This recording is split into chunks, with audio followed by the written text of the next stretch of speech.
Zimebaki siku chache tu kabla ya kuingia katika mwezi mtukufu wa Ramadhani. Katika mwezi huu tunapaswa kujitahidi kufanya amali njema nyingi kadiri tuwezavyo.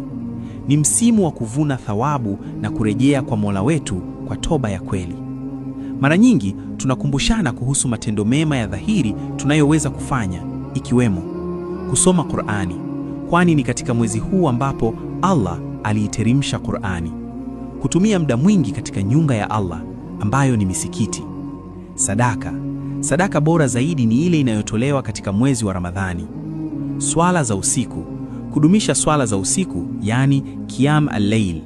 Lakini jambo muhimu zaidi kuliko yote ni kufunga, si tu kwa tumbo lako, bali juu ya yote kufunga kwa moyo wako.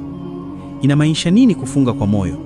Inamaanisha kumweka Allah katika mawazo yako kila wakati na kutafakari juu ya ukuu wa yule aliye juu zaidi. Ni kuufanya moyo ujae hofu na mapenzi ya Allah, ukijizuia na chuki, kibri na mawazo mabaya kama vile tumbo linavyojizuia na chakula.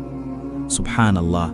Ramadhani inakuja na swali kubwa si nini tutakula wakati wa iftari, bali ni kipi tutakifanya ili kuitakasa mioyo yetu. Kufunga kwa tumbo ni amri, lakini kufunga kwa moyo ndiko kunakoleta utulivu wa kweli. Hebu tujitahidi kuifanya Ramadhani hii iwe ya mabadiliko ya ndani. Je, tayari unahisi ukaribu wa Ramadhani katika moyo wako?